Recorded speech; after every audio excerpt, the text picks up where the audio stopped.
পবিত্র মুহররম মাস, এটা হলো আরবি বছরের প্রথম মাস হলো মুহররম। বাংলা 12টি মাস, ইংরেজি 12টি মাস, আরবিও 12টি মাস। আরবি 12 মাসের এই প্রথম মাস হলো মুহররম। আল্লাহ রাব্বুল আলামিন বলছেন, যেদিন আসমান আর জমিন তিনি সৃষ্টি করেছেন, তিনি 12টি মাস সেদিন সৃষ্টি করেছেন, বলেন সুবহানাল্লাহ। আর এই বাংলা মাস, ইংরেজি মাস, এগুলো কি আমাদের তৈরি করা, কিন্তু আরবি মাস এমন একটি মাস যেটা কি আল্লাহ রাব্বুল আলামিন বলছেন, যদি আমি আসমান এবং জমিন সৃষ্টি করেছি সেই দিনে আমি 12টি মাস নির্ধারণ করেছি, বলেন সুবহানাল্লাহ। 12টি মাসের জন্য নির্ধারণ করলেন আল্লাহ রাব্বুল আলামিন। এই দুনিয়ার বুকে মানুষদেরকে একটা নির্ধারিত আয়ুষ্কাল দিয়েছেন, নির্ধারিত সময় আল্লাহ রাব্বুল আলামিন প্রত্যেকটা মানুষের দিয়েছেন। আর এই হিসাব কিভাবে করবে, সে আয়ুষ্কাল কিভাবে নির্ধারণ করবে, এজন্য আল্লাহ রাব্বুল আলামিন 12টা মাস দিয়ে দিলেন, বলেন সুবহানাল্লাহ। 12টা মাস, এই 12টা মাস জীবন থেকে যখন পার হয়ে যাবে, তখন কি একটা বছর জীবন থেকে অতিবাহিত হয়ে যাবে। আল্লাহ রাব্বুল আলামিন বলছেন, আমি যেদিন আসমান এবং জমিন সৃষ্টি করেছি ওই দিনই আমি 12টি মাস নির্ধারণ করে দিয়েছি। আল্লাহ রাব্বুল আলামিন কুরআনুল কারীমের ভিতরে সে কথা বলছেন, ইন্না ইদ্দাতাশ শুহুরি ইনদাল্লাহি 12 শাহরান ফি কিতাবিল্লাহ ইয়াওমা খালাকাস সামাওয়াতি ওয়াল আরদা মিনহা আরবাআতুন হুরুম। আল্লাহ রাব্বুল আলামিন বলছেন, যেদিন আমি আসমান এবং জমিন সৃষ্টি করেছি সেই দিনই আমি 12টি মাস নির্ধারণ করেছি। ফি কিতাবিল্লাহ, কোথায়? এই কুরআনুল কারীমের ভিতরে নির্ধারণ করে দিয়েছেন। ইয়াওমা খালাকাস সামাওয়াতি ওয়াল আরদা মিনহা আরবাআতুন হুরুম। আর এই মাসের মধ্যে আল্লাহ রাব্বুল আলামিন 4টা মাসকে, কয়টা মাস? 4টা মাসকে তিনি সম্মানিত দান করেছেন, মর্যাদা দান করেছেন। সে 4টা মাস হলো, 1 নম্বরে হলো জিলকদ, 2 নম্বরে হলো জিলহজ, 3 নম্বরে হলো মুহররম, 4 নম্বরে হলো রজব। এখন এই 3টা মাস হলো ধারাবাহিক মাস হলো 3টা, জিলকদ, জিলহজ আর মুহররম। আর রজব মাস হলো শাবানের পূর্ববর্তী মাস, হলো রজব মাস। এই মাসকে আল্লাহ রাব্বুল আলামিন সম্মানিত দান করেছেন। এখন আমরা মুহররম মাস সম্পর্কে আজকে আলোচনা করব। আর এই মুহররম মাসটা হলো আরবি মাসের প্রথম মাস। আর আমি আপনাদের সম্মুখে যে সূরাটি তেলাওয়াত করেছি, এই সূরা হলো সূরা তওবা। আর এই সূরা তওবা হলো কুরআনুল কারীমের 9 নম্বর সূরা। এই সূরার আয়াত সংখ্যা হলো 129টি, রুকু আছে মাত্র 16টি। আমি যে আয়াতটি তেলাওয়াত করলাম এটা হলো 36 নম্বর আয়াত। এই আয়াতে আল্লাহ রাব্বুল আলামিন বলছেন, যেদিন আমি আসমান এবং জমিন সৃষ্টি করেছি সেই দিন মাস আমি নির্ধারণ করেছি, কয়টা? 12টা। আর এই 12টা মাসের মধ্যে 4টা মাস হলো অন্যতম মর্যাদাবান হলো মাস হলো 4টা। এই মাসকে আল্লাহ রাব্বুল আলামিন সম্মানিত দান করেছেন। এখন মুহররম শব্দের অর্থ হলো সম্মানিত। মুহররম মানে সম্মানিত, মুহররম মানে হলো হারামকৃত, মুহররম মানে হলো মর্যাদাবান।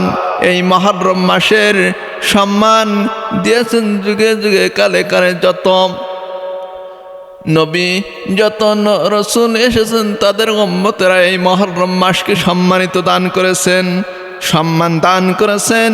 আপনার আমার নবী, বিশ্ব নবী মুহাম্মদ রাসূলুল্লাহ যখন মক্কার বুকে কাফের মুশরিকরাও এই মুহররম মাসকে সম্মান করেছেন। তারা এই মাসে রাসূলুল্লাহ সাল্লাল্লাহু আলাইহি সাল্লামের সাথে যুদ্ধ, বিগ্রহ, হানাহানি, মারামারি ইত্যাদি থেকে তারা বিরত থাকতো। তার কারণ হলো মুহররম মাসের সম্মান দেওয়ার কারণে। আর পৃথিবীতে যত বড় বড় ঘটনা সব এই মুহররম মাসে সংগঠিত হয়েছে। বড় বড় 313টি ঘটনা এই মুহররম মাসে সংগঠিত হয়েছে। তার মধ্যে সর্বপ্রথম আল্লাহ রাব্বুল আলামিন যেদিনকে আদম আলাইহিস সালাতু ওয়াস সালামকে সৃষ্টি করলেন, সর্বপ্রথম তিনি এই মুহররম মাসের 10 তারিখে তাকে সৃষ্টি করেছিলেন, বলেন সুবহানাল্লাহ। আর এই মুহররম মাসে আল্লাহ রাব্বুল আলামিন আদমের দেহের ভিতরে রূহ ঢোকাই দিয়েছিলেন। এই 10ই মুহররম আদম আলাইহিস সালাতু ওয়াস সালামকে তিনি জান্নাতের মধ্যে রেখেছিলেন। জান্নাতের মধ্যে রাখার পরে তার একা ভালো লাগে না, কি লাগে না?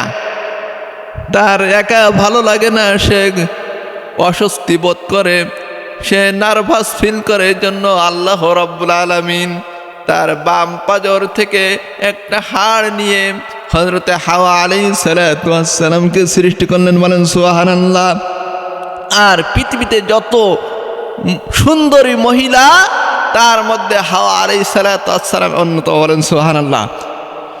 আদম আলাইহিস সালাতু ওয়াস সালাম যখন হাওয়া আলাইহিস সালাতু ওয়াস সালামকে দেখতে পেল, তিনি বললেন, তিনি আশ্চর্যিত হলেন এবং তিনি লক্ষ্য করলেন আমার পাশে একটা সুন্দরী মহিলা, এটাকে তিনি তার দিকে হাত বাড়িয়েছিলেন। আল্লাহ রাব্বুল আলামিন আদমকে বাধা দিলেন যে এইভাবে হাত বাড়ানো যাবে না, এইভাবে ধরা যাবে না। আল্লাহ রাব্বুল আলামিন আদমকে বললেন তুমি এইভাবে ধরতে পারবে না। তখন আদম আলাইহিস সালাতু ওয়াস সালাম বললেন, হে আল্লাহ, কি করলে তাকে ধরা যাবে? তখন তিনি বললেন বিবাহ করতে হবে। আর এই বিবাহ করতে গেলে মোহর দিতে হবে, মোহরানা দিতে হবে। আদম বললেন আমি কিভাবে মোহর দেব? আমার কাছে তো কোনো মোহর নাই, কোনো টাকা নাই, কোনো পয়সা নেই। আল্লাহ রাব্বুল আলামিন বললেন, হে আদম, ওই যে জান্নাতের ভিতরে ওই যে একটা কালিমা লেখা আছে, লা ইলাহা ইল্লাল্লাহু মুহাম্মাদুর রাসূলুল্লাহ, এই কালিমা পড়ে তুমি হাওয়া আলাইহিস সালাতু ওয়াস সালামের মোহর আদায় করো, বলেন সুবহানাল্লাহ। আদম আর হাওয়াকে যখন বিবাহ বন্ধনে আবদ্ধ করলেন, তখন তাদেরকে জান্নাতে বসবাস করার সুযোগ দিলেন। কি দিলেন? জান্নাতে বসবাস করার সুযোগ দিলেন। আল্লাহ রাব্বুল আলামিন বলছেন, ইয়া আদামু আনতা ওয়া যাওজুকাল জান্নাতা ওয়া কুলা মিনহা রাগাদা হাইসু শিতুমা ولا تقرب هذه الشجرة فتكون من الظالمين। আল্লাহ রাব্বুল আলামিন আদম আর হাওয়াকে যখন সৃষ্টি করলেন, তখন বললেন তোমরা জান্নাতে বসবাস করো, তোমরা স্বামী স্ত্রী জান্নাতের মধ্যে থাকো, খাও, পান করো, বসবাস করো, আনন্দ উপভোগ করো। কিন্তু ওই গাছের নিকট তোমরা যাবে না। যদি গাছের নিকটে যাও তাহলে ফাতাকুনা মিনাজ জালিমিন, তোমরা জালেমদের অন্তর্ভুক্ত হয়ে যাবে।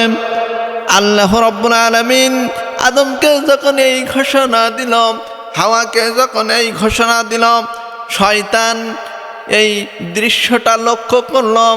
শয়তান সে পরিকল্পনা করল, সে সিদ্ধান্ত নিল যে করেই হোক, যেভাবেই হোক হযরত হাওয়া হযরত আদমকে জান্নাত থেকে বের করতে হবে। এখন তারা তার সিদ্ধান্ত মাফিক কাজ করা শুরু করে দিল। শয়তান সে আদমকে প্ররোচনা দিল। আদমের প্ররোচনায় কোনো কাজ হলো না। তখন হাওয়া আলাইহিস সালাতু ওয়াস সালামকে প্ররোচনা দিল। দেওয়ার পরে মহিলাদের দেখবেন মনটা কি নরম, তারা কথা বললে মনটা নরম হয়ে যায়, তারা মানুষের কথায় তারা সম্মতি যাপন করে, তখন হাওয়া আলাইহিস সালাতু আসসালাম শয়তানের কথায় তিনি ওই গন্ধম গাছের কাছে গেলেন এবং ফল ভক্ষণ করলেন। ফল ভক্ষণ করার পরে আদমকেও নিয়ে গেলেন। আদমও যখন খাওয়া খেলো, কিন্তু যখন তিনি বুঝতে পারল এই সেই ফল, তখন তিনি ওই হুড়কুনের কাছে যখন গেল আদমের ফল, তখন তিনি ওই হুড়কুন থেকে বাহির করে দিলেন, বাহির করে আনলেন। এই জন্য দেখবেন পুরুষের হুড়কুনটা কি, গলার হুড়কুনটা ভাঙা, আর মহিলাদের হুড়কুন, এই যে গলার হুড়কুন এটা ভাঙা না, এটা সমান। আর পুরুষের হুড়কুনটা দেখবেন ভাঙা। এটা হলো আদম আলাইহিস সালাতু আসসালাম ওই গন্ধম ফলকে তিনি হুড়কুন থেকে বাহির করে এনেছিলেন, এজন্য পুরুষের হুড়কুনটা এখানে ভাঙা। আল্লাহ রাব্বুল আলামিন যখন আদম আর হাওয়া এই শয়তানের চক্রান্তে ফেসে গেলেন, তখন আল্লাহ বললেন, তোমরা আর জান্নাতের মধ্যে থাকতে পারবে না, তোমরা কি করো, তোমরা দুনিয়ায় চলে যাও, তোমাদের আর জান্নাতে থাকার কোনো অধিকার তোমাদের নাই। তখন আল্লাহ রাব্বুল আলামিন আদমকে শ্রীলঙ্কার সিংহলে আর হাওয়া আলাইহিস সালাতু আসসালামকে পবিত্র সৌদি আরবের জেদ্দা নগরীতে নামাইয়া দিলেন।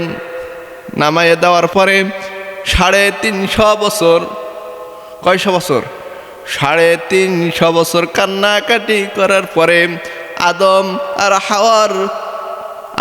হাওয়ার দোয়া আল্লাহ রাব্বুল আলামিন কবুল করে নিলেন। আর যেদিন তিনি কবুল করে নিয়েছিলেন, এই দিনটা ছিল 10 মুহররম। সুবহানাল্লাহ। এইভাবে আদম আর হাওয়াকে আল্লাহ রাব্বুল আলামিন 350 বছর কান্নাকাটি করার পরে আদম আর হাওয়ার দোয়া আল্লাহ রাব্বুল আলামিন কবুল করেছিলেন। যে দোয়াটা পড়েছিলেন সে দোয়াটা হলো, রব্বানা যালামনা আনফুসানা ওয়া ইল্লাম তাগফির লিনা ওয়া তারহামনা লানাকুনান্না মিনাল খাসিরিন। আল্লাহু আকবার। তারপরে এবার আসেন নূহ আলাইহিস সালাতু আসসালাম। তিনি হলেন কে? তিনি হলেন নূহ আলাইহিস সালাতু আসসালাম হলেন পৃথিবীর প্রথম রসুল। বলেন সুবহানাল্লাহ। কারণ নূহ আলাইহিস সালাতু আসসালাম থেকে শরিয়াত শুরু হয়েছে। হযরত নূহ আলাইহিস সালাতু আসসালাম থেকে নূহ আলাইহিস সালাতু আসসালামকে আল্লাহ রাব্বুল আলামিন 950 বছর হায়াত দিয়েছিলেন। 950 বছর তিনি দাওয়াত দিয়েছিলেন তার কওমের, তার জাতিকে, তার গোত্রকে, কিন্তু তার ডাকে সাড়া দিয়েছিল মাত্র 80 জন মানুষ। কিন্তু তিনি কি হন নাই, হতাশ হন নাই, তিনি পলায়ন করেন নাই। তিনি আল্লাহর কাছে দোয়া করেছিলেন। কি দোয়া করেছিলেন? আল্লাহ রাব্বুল আলামিন সে কথাটাও কোরআনুল কারীমের ভিতরে কোট করেছিলেন। কোরআন দোয়া করেছিলেন তাদের গজব দিয়ে ধ্বংস করে দিতে। আল্লাহ রাব্বুল আলামিন নূহ আলাইহিস সালাতু আসসালামকে নির্দেশ দিলেন, হে নূহ, তুমি একটা কি বানাও, নৌকা তৈরি করো, নৌকা তৈরি করো। আর এই নৌকা তৈরি কিভাবে করবে, আমি যেভাবে নির্দেশ দেব সেইভাবে তুমি নৌকা তৈরি করবে। আল্লাহ রাব্বুল আলামিন নূহকে তার জাতির কাছে পাঠিয়েছিলেন একজন সতর্ককারী হিসেবে পাঠিয়েছিলেন। আল্লাহ রাব্বুল আলামিন বলছেন, ইন্না আরসালনা নূহান ইলা কওমিহি আন আনযিরা কওমাকা মিন ক্বাবলি আন ইয়াতিয়াহুম আযাবুন আলীম। আল্লাহু আকবার। ইন্না আরসালনা নূহান, আমি নূহকে রাসূল হিসাবে প্রেরণ করলাম, ইলা কওমিহি, তার কওমের কাছে, আন আনজিরা কওমাকা, সে যেন তার জাতিকে সতর্ক করতে পারে, ভয় দেখাতে পারে, মিন ক্বাবলি আয়াতিহিম আযায়াতিহুম আযাবুন আলীম। কওমাকা, তার জাতিকে, মিন ক্বাবলি, ইহার পূর্বে, মানে কিয়ামত আসার পূর্বে, আযাব আসার পূর্বে, গজব আসার পূর্বে, ইন্না আয়াতিহিম আযাবুন আলীম। আল্লাহু আকবার। তিনি তার জাতকে এভাবে সতর্ক করলেন, কিন্তু তার ডাকে সাড়া দিল না। সে তখন হতাশাগ্রস্ত হয়ে তার জাতির কাছে, তার জাতির জন্য আল্লাহর কাছে কি ছিলেন? গজব ছিলেন, বালা ছিলেন। আর তিনি বললেন, নূহ আলাইহিস সালাতু ওয়াস সালাম তার জাতিকে বললেন, ক্বালা ইয়া কওমি ইন্নী লাকুম নাযীরুম মুবিন। ক্বালা ইয়া কওমি, হে আমার জাতি, হে আমার সম্প্রদায়, ইন্নী, নিশ্চয় আমি, লাকুম, তোমাদের জন্য, নাযীরুম মুবিন, স্পষ্ট সতর্ককারী, স্পষ্ট ভীতি প্রদর্শনকারী। সুতরাং তোমরা আমার কথা শোনো, আমাকে নবী হিসেবে মেনে নাও। কিন্তু তার জাতির লোকেরা তাকে নবী হিসেবে মানতে অস্বীকার করল, তাকে বিভিন্নভাবে ঠাট্টা করল, উপহাস করল। আল্লাহ রাব্বুল আলামিন তখন তাদেরকে গজব দেওয়ার জন্য নৌকা তৈরি করতে বললেন। আর তার জাতিরা, আল্লাহ রাব্বুল আলামিন তার জাতিকে, নূহ আলাইহিস সালাতু ওয়াস সালাম কয়টা নির্দেশ দিলেন? 3টা নির্দেশ দিয়েছিলেন। সে 3টা নির্দেশ হলো, আনি'বুদুল্লাহা ওয়াত্তাকুহু ওয়াতিউন। আনি'বুদুল্লাহ, 1 নম্বর হলো তোমরা আল্লাহর ইবাদত করো। কি করো? আল্লাহ তাআলার ইবাদত করো। 2 নম্বরে ওয়াত্তাকু, আর তাকে ভয় করো। কি করো? আল্লাহর ইবাদত করো আর আল্লাহকে ভয় করো, তাকে ভয় করো। তোমরা সকল কাজে, সকল নীতি অবলম্বনে আল্লাহকে ভয় করো। ওয়াতিউন, আর আমাকে আনুগত্য করো, আমার ইতিআত করো, আমাকে অনুসরণ করো, অনুকরণ করো। আমার কথা তোমরা মেনে নাও, তাহলে তোমরা সফল হতে পারবে। তাহলে আল্লাহ রাব্বুল আলামিন কি করবেন? ইয়াগফিরু লাকুম মিন যুনুবিকুম ওয়া ইউআখিরুকুম ইলা আযালিম মুসাম্মা। ইয়াগফিরু লাকুম, তাহলে তোমাদের ক্ষমা করে দেওয়া হবে। তাহলে কি করা হবে? তোমাদের ক্ষমা করে দেওয়া হবে। যুনুবিকুম, তোমাদের পাপ, ওয়া ইউআখিরুকুম ইলা আযালিম মুসাম্মা, এবং তোমাদেরকে নির্দিষ্ট একটা সময় পর্যন্ত অবকাশ দেওয়া হবে, বাঁচিয়ে দেওয়া হবে। বলেন সুবহানাল্লাহ। ওয়াসনাইল ফুলকা বিআইউনিনা ওয়া আওহাইনা ওয়ালা তুখাতিবনি ফিল্লাযীনা যালামু ইন্নাহুম মুগরাকুন। আল্লাহ রাব্বুল আলামিন বলেন, ওয়াসনাইল ফুলকা, ওয়াসনাইল ফুলকা, তুমি কি করো? নৌকা তৈরি করো, বিআইউনিনা, আমার চোখের সামনে, ওয়াহিনা, আমি যেভাবে তোমাকে নির্দেশ নেই, যেভাবে তোমার কাছে ওহী আসে, ওইভাবে তুমি নৌকা তৈরি করো।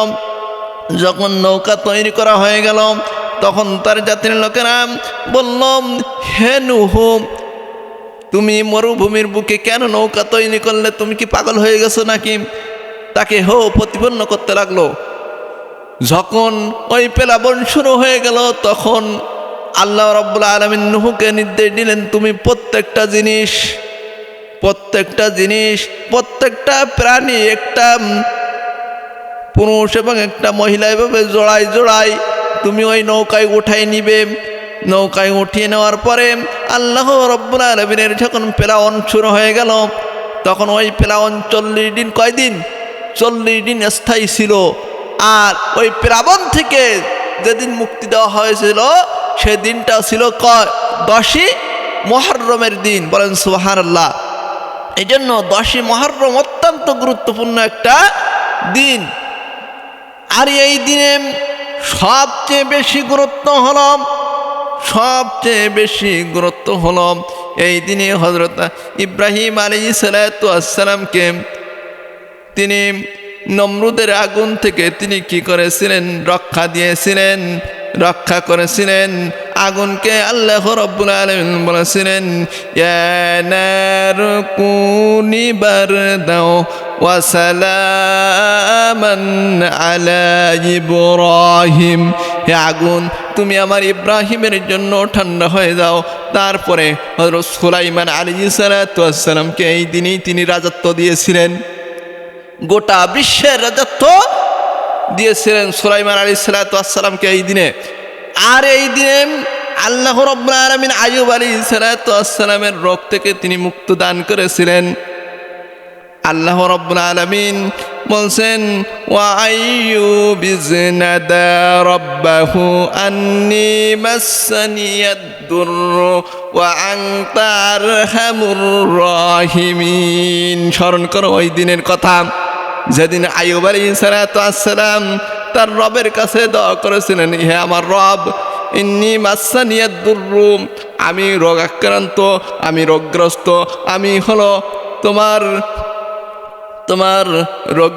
রোগাক্রান্ত হয়ে পড়ে আছি, আর তুমি তো রহমানুর রহিম। বলেন সুবহানাল্লাহ। তিনি বললেন না যে আমার রোগটাকে কি করে দাও, সেরে দাও, মুক্ত করে দাও, আমার রোগটা ভালো করে দাও। এ কথা আইয়ুব আলাইহিস সালাতু ওয়াসসালাম বলেননি। বলেছেন যে আমি তো রোগাক্রান্ত আর আপনি তো রহমানুর রহিম। বলেন সুবহানাল্লাহ। আল্লাহ রাব্বুল আলামিন বলছেন, ওয়া ইযা মারিতু ফাহুয়া ইয়াশফি। মানুষ যখন রোগাক্রান্ত হয় তখন শেফা দানের মালিক হলো আমি আল্লাহ রাব্বুল আলামিন। বলেন সুবহানাল্লাহ। কিন্তু আজকে আমরা আল্লাহ রাব্বুল আলামিনের উপরে ভরসা আশা আমরা করি না। আজকে যার জন্য আজকে আমাদের দেখবেন, আমাদের মহিলারা যারা গর্ভবতী হয়, যারা হলো সন্তান সম্ভব হয়, তাদেরকে ডাক্তারের কাছে নিয়ে সিজার করা লাগে। কারণ আমাদের কি আল্লাহর উপর ভরসা কমে গেছে। এজন্য আল্লাহর উপর ভরসা আমাদের কমে গেলে হবে না। আইয়ুব আলাইহিস সালাতু ওয়াসসালামের মতো রোগ তো আপনার হয় নাই নাকি? এজন্য আইয়ুবের কথা স্মরণ করে আমাদের আইয়ুবের মতো ধৈর্য ধারণ করতে হবে। তারপরে আল্লাহ রাব্বুল আলামিনের জলিলুল কদর সাহাবী, জলিলুল কদর নবী, জলিলুল কদর পয়গম্বর হযরতে মুসা আলাইহিস সালাতু ওয়াসসালাম, তিনি হলেন একজন জলিলুল কদর পয়গম্বর ছিলেন, রাসূল ছিলেন। আমরা সকলেই তার কথা জানি। তার সম্পর্কে কোরআনে সবচেয়ে বেশি আলোচনাও হয়েছে। বলেন সুবহানাল্লাহ। তিনি খুবই রাগী নবী ছিলেন। আল্লাহ রাব্বুল আলামিন মুসা আলাইহিস সালাতু ওয়াসসালামকে তিনি যখন নবী হিসেবে প্রেরণ করলেন, নবী হিসেবে প্রেরণ করার পরে মুসা আলাইহিস সালাতু ওয়াসসালাম দ্বীনের দাওয়াত দিবেন। কিন্তু যখন তারকে আল্লাহ রাব্বুল আলামিন দুনিয়ার ভিতরে পাঠালো, তখন ফেরাউন, ওই সময় ফেরাউন বলল যে কোনো ব্যক্তির যদি পুত্র সন্তান হয় তখন কি হবে, সেটাকে মেরে ফেলা হবে। এইভাবে ফেরাউন হাজার হাজার শিশুকে সে হত্যা করেছিল। কিন্তু মুসার আশাকে তিনি রদ করতে পারেন নাই। মুসা যে আসবে এই আশাকে তিনি বাধাগ্রস্ত করতে পারেন নাই। আল্লাহ রাব্বুল আলামিন বলেন, আমি যদি কাউকে বাঁচাতে চাই, কাউকে হায়াত দিতে চাই, কাউকে জীবন দিতে চাই, তাহলে তোমরা সকলেই মিলে তাকে মেরে শেষ করে দিতে পারবে না, বলেন সুবহানাল্লাহ। আর আল্লাহ বলেন, আমি যদি কাউকে মারতে চাই, কাউকে অপমানিত করতে চাই, কাউকে লাঞ্ছিত করতে চাই, কাউকে অপদস্থ করতে চাই, তোমরা সকলে মিলে তাকে বাঁচাতে পারবে না, তাকে সম্মানিত করতে পারবে না, বলেন সুবহানাল্লাহ। এজন্য মুসা আলাইহিস সালাতু ওয়াস সালাম যখন ফেরাউন এবং মুসা আলাইহিস সালাতু ওয়াস সালাম এর অত্যাচারিত হয়ে তিনি যখন ওই শহর থেকে পলায়ন করে তিনি যখন চলে যাবেন, যখন তিনি চলতেছিলেন তার সাথীদের নিয়ে সাগরের কিনারায় যখন উপস্থিত হলেন, তখন তার সাথীরা বলল, হে মুসা, আমরা তো ধরা পড়ে গেলাম। মুসা আলাইহিস সালাতু ওয়াস সালাম বলেন, লা তাহজান ইন্নাল্লাহা মা'ানা। হে মুসা, আমরা তো ধরা পড়ে গেলাম। মুসা আলাইহিস সালাতু ওয়াস সালাম বললেন, লা তাহজান, তোমরা হতাশাগ্রস্ত হবে না, তোমরা ভেঙে পড়বে না, নিশ্চয় আমার রব, আমার আল্লাহ আমাকে পথ দেখাবেন, বলেন সুবহানাল্লাহ। ওই রকম বিপদের সময় কত ঈমান থাকলে, কত আল্লাহর উপর ভরসা থাকলে সে বলতে পারেন যে আল্লাহ আমাদের অবশ্যই পথ দেখাবেন। আল্লাহ রাব্বুল আলামিন মুসাকে বললেন, হে মুসা, তোমার হাতের লাঠিটা এই নীল দরিয়ার উপরে আঘাত করো। নীল দরিয়ার উপরে আঘাত করার পরে সঙ্গে সঙ্গে 12টা রাস্তা হয়ে গেল। ইসনা আশারা, 12টা কি হয়ে গেল? রাস্তা হয়ে গেল। কারণ মুসা আলাইহিস সালাতু ওয়াস সালামের কওমের মধ্যে 12টা জাতি ছিল। কয়টা জাতি? 12টা জাতি ছিল। প্রত্যেকে তাদের রাস্তা দিয়ে পার হয়ে গেল। এখন ফেরাউন এসে দেখে সুন্দর রাস্তা, ওর সুন্দর রাস্তা, সে বলল, আমরা তো এই রাস্তা পার হয়ে চলে যাও। সে যখন চলে যাওয়ার জন্য তার দলবল নিয়ে রাস্তার উপরে উঠলো। ওঠার পরে যখন মাছ নদীতে কি হলো, মাছ নদী বরাবর চলে গেল, তখন আল্লাহ রাব্বুল আলামিন পানিরকে হুকুম দিলেন। আল্লাহ রাব্বুল আলামিন পানিকে হুকুম দিলেন, হে পানি, তুমি যেমন ছিলে তেমন হয়ে যাও, কারণ তুমি সৃষ্টি আমার আইন মানবে। পৃথিবীতে যত মাখলুক আছে, আফা গায়রা দীনিল্লাহি ইয়াবগু ওয়া লাহু মা আসলামা মান ফিস সামাওয়াতি ওয়াল আরদ। পৃথিবীতে যত প্রাণী আছে, যত মাখলুক আছে, ইচ্ছাই হোক আর অনিচ্ছাই হোক, সবাই কার আইন মানে? আল্লাহ রাব্বুল আলামিনের আইন মানে, বলেন সুবহানাল্লাহ।